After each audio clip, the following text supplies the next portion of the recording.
Bonjour mes amis créateurs de réalité. Vous vous souvenez que dans ma vidéo qui s'appelle la liste des intentions que j'ai réalisée en janvier, je vous invitais à écrire 7 intentions pour l'année 2016. Et nous sommes en juillet et j'ai déjà 4 de mes intentions pour l'année 2016 qui se sont réalisées.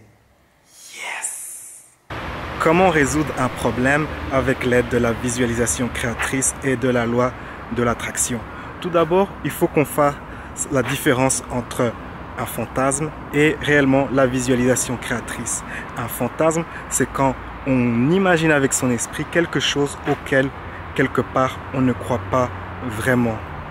Et donc, comme cela, pour éviter de fantasmer et vraiment de démarrer la visualisation créatrice, il serait judicieux de peut-être avoir des références.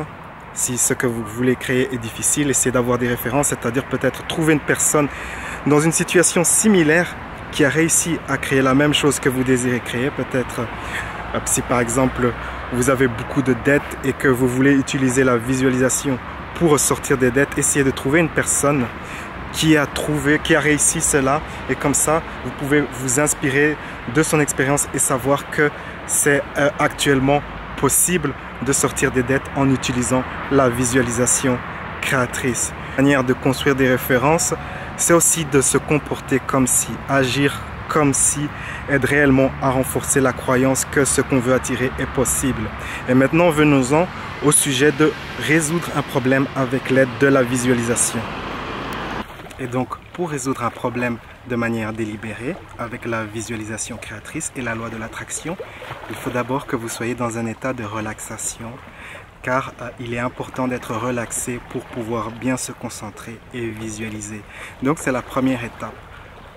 Relaxez-vous, détendez-vous pendant quelques instants, et ensuite vous commencez votre visualisation. Et vous commencez par délibérément visualiser le problème.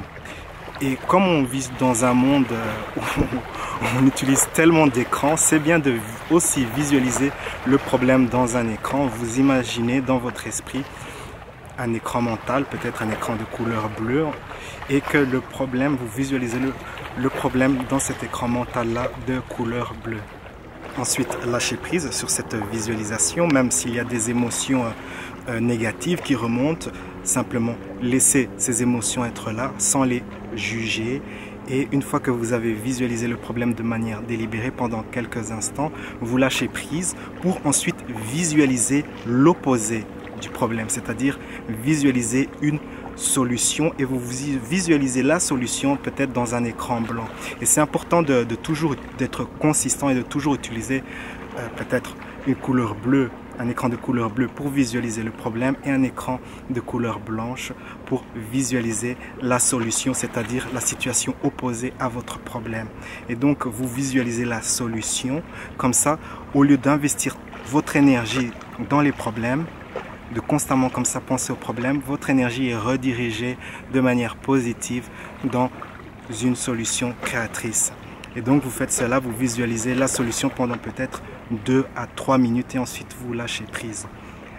Pour résoudre un problème, je recommande de faire cet exercice au moins 3 fois par jour, et ça vous dure un maximum de 10 minutes, donc peut-être le matin, le midi et le soir.